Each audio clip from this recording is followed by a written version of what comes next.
You were often at odds with your colleagues at the Gleeson High Court with the nickname Great Dissenter. Explain the dissension, or did you look at the law slightly differently? I think I might have looked at some aspects of the law differently.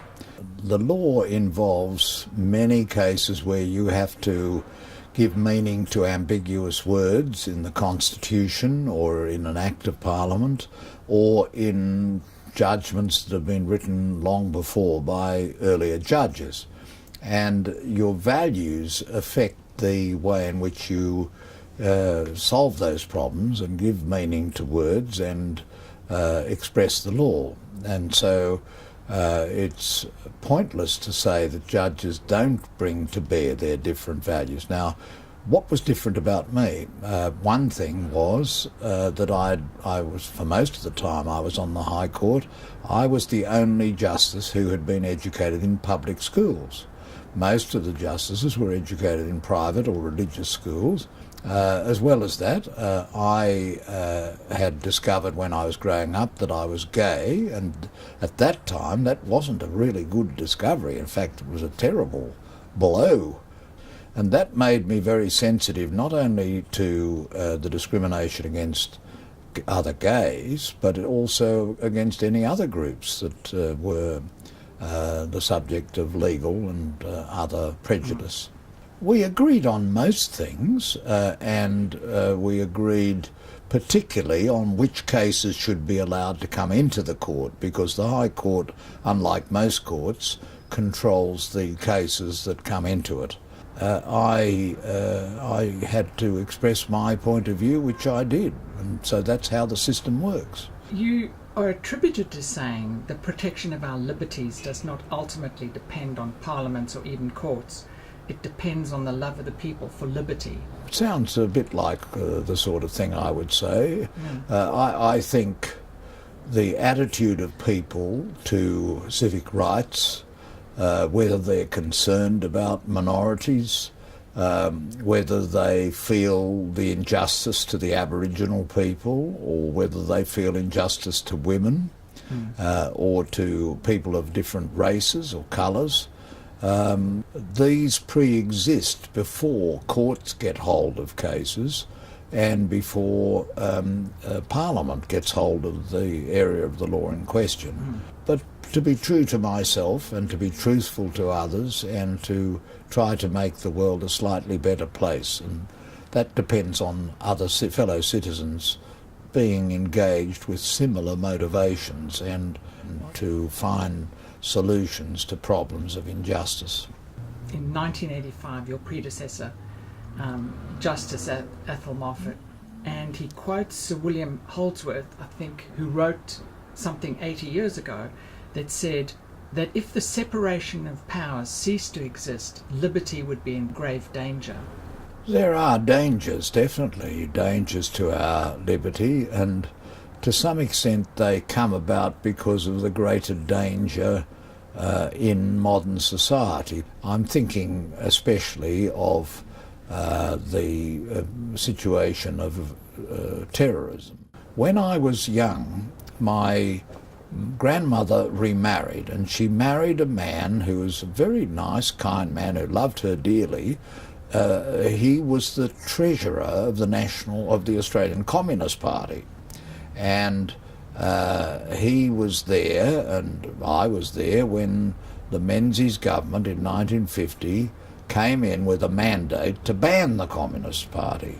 And that mandate was enacted through the federal parliament, and my uncle, as I called him, Uncle Jack, was subject to having a declaration made against him and then losing a lot of civil liberties and going to jail if he did things contrary to the Act Against Communism. Now that case went to the High Court, and there was no way that my Uncle Jack thought that the High Court would strike the case down, to strike the legislation down. But that's what it did. And then Mr Menzies went to the people in a referendum to try to overcome that decision, and the people of Australia refused to change their constitution to allow the banning of the Communist Party.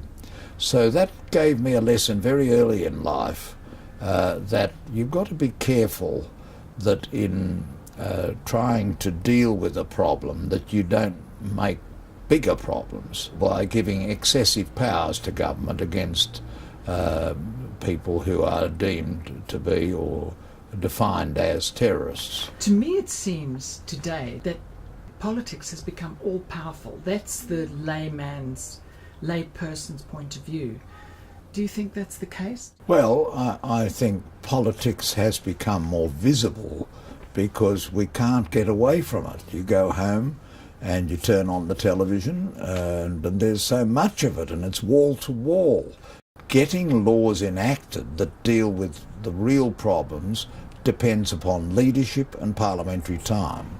So, are Australian judges presently guardians of the rule of law, or are they servants to the Crown, Canberra? Well, first of all, the servants to the Crown, if that suggests servants to Queen Elizabeth over there in England, I don't think the judges today regard themselves as that.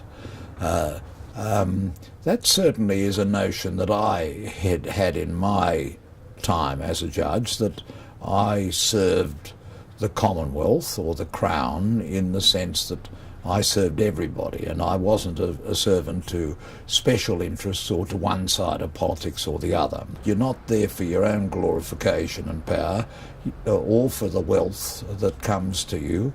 You're there to serve other people, other citizens. The oath that you take is that I will preserve and defend the law and the law as made by the Parliament. And all manner of people will be served equally. Many countries don't have that principle, but it is a principle in Australia. Are you familiar with I think the laws were brought in 2014 that can jail whistleblowers or journalists for up to 10 years? I know of those laws, and I know that there is a particular case that is pending before our courts concerning the constitutional validity of those laws. And because of my previous service on the High Court, I wouldn't want to comment on that because it'll ultimately come before the courts, and all matters go ultimately to the courts and can go. In Australia, there's a special provision in our Constitution, Section 75, Paragraph 5 of the Constitution, which, unlike the United States, allows somebody who has a complaint that an officer of the Commonwealth, that's a federal minister, judge or public servant, has acted outside the Constitution, you can go straight to the High Court on that. That's a very beneficial provision. During the period when Sir Anthony Mason was the Chief Justice of Australia, which was a creative time in the High Court of Australia, during which the Mabo decision was decided. During that period, the High Court declared that if a person had their ability to express their political or economic views seriously impeded, then in those circumstances a law that tried to do that might be contrary to an implied freedom of expression in the Constitution. But if you stop people expressing their points of view, then you don't really have a full democracy, and that means that there are limits on the extent to which Parliament can make laws that impedes people expressing their political opinions, and that is the implied free speech of the Australian Constitution. What should a judge do if, and now I'm referring to Martin Bryant, he's mentally disabled, he pleads not guilty for several months, there's no DNA or fingerprint evidence put forward, and then there's no trial and there's no coronial inquiry? I don't know the facts that you've suggested. I don't know if they are factually correct. I don't know about the case of Martin Bryant.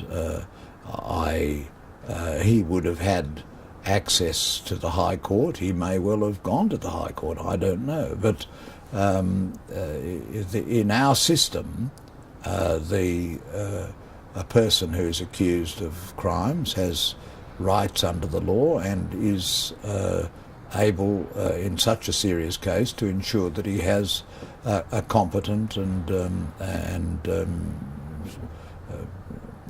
devoted person to represent him. I would be prepared to accept that he has very serious mental problems on the basis that he was convicted of a most heinous and shocking crime. That is when a legal system is tested most, when a person is accused of very serious crimes. And I have no knowledge about how that was done in the Bryant case and whether or not there were any injustices. But if there are or were, then they have to be brought back to the courts. In Tasmania, there is a new law that has been enacted, and it only exists at the moment in South Australia and Tasmania, and it permits, in the case where a person can show by reference to new evidence that they have not had a fair trial or that they have suffered a miscarriage of justice in their first trial, to go back to the courts, in particular to go back to the Court of Criminal Appeal in the state and seek to persuade that court that there is a miscarriage of justice. But if he's mentally challenged, he's basically lost. People with mental disabilities can have guardians appointed for them, and their protector or their guardian can, if they consider that the case is one of a miscarriage, advance that case before the courts, at least in those two jurisdictions of Australia where an opportunity to come again and to challenge a conviction exists. It's the nature of human justice, which is performed by judges and jurors and the magistrates, that sometimes they will get it wrong. And one case that I sat on in the High Court of Australia, Mallard and the Queen, a decade later the case was brought back and I took part in the proceedings which reopened the case and found on a different presentation of the argument based on a different analysis of the facts that Mr. Mallard had suffered a very serious injustice. He was a person with mental disabilities. It was established that he had a form of schizophrenia, and that led him to want to cooperate with the police and to suggest ways in which the deceased had been killed in a murder case, whereas he was just acting out his mental disability. It was found that another person who had been a prisoner in Western Australia was actually guilty of the crimes of which Mr. Mallard had been convicted. The one thing you learn about the law in 34 years of judicial service, which I gave, was that the devil is in the detail. That law depends upon people who have a capacity to concentrate. Generally, media and most citizens don't concentrate on minutiae of evidence, and they're not really interested in what judges say in cases or what they say in their sentencing remarks. All they want to do is react with horror and anger at particular instances. The devil is in the detail. You've just got to focus your mind and get down to the detail, and that ultimately leads to if you do focus and concentrate and pay attention to all the detail, you ultimately get into your mind an explanation of what has happened, and then you have to ask, well, was that lawful and was it just? That you have to have some people who are servants of the whole populace, who are not bound to one side of politics or another, or to the big end of town or to political interests or economic interests or powerful companies or trade unions, but are just there trying to rid their minds of prejudice and biases to serve the people independently and faithfully. If you're asking permission for 2 more minutes, I will deny it. But if you have questions for 2 more minutes, Okay. I'll press on. Okay, I'm going to ask you 2 quick questions. Have you heard of Fiona Barnett? No. Okay. The Building 7. Have you heard of Building 7? No, that's Okay. another one of your conspiracy Well, theories. I would love to bring You building... seem to have a whole collection of these conspiracies. Oh, I do. I've only pulled the top 3 or 4 out of the box. Oh, we've never heard about a skyscraper in New York that fell. No. I think that's rather unlikely. I would just caution against jumping onto every conspiracy. No, we don't jump onto every conspiracy theory. But, Michael, thank you very much. It's a pleasure. For the interview. Well, it's been mostly a pleasure.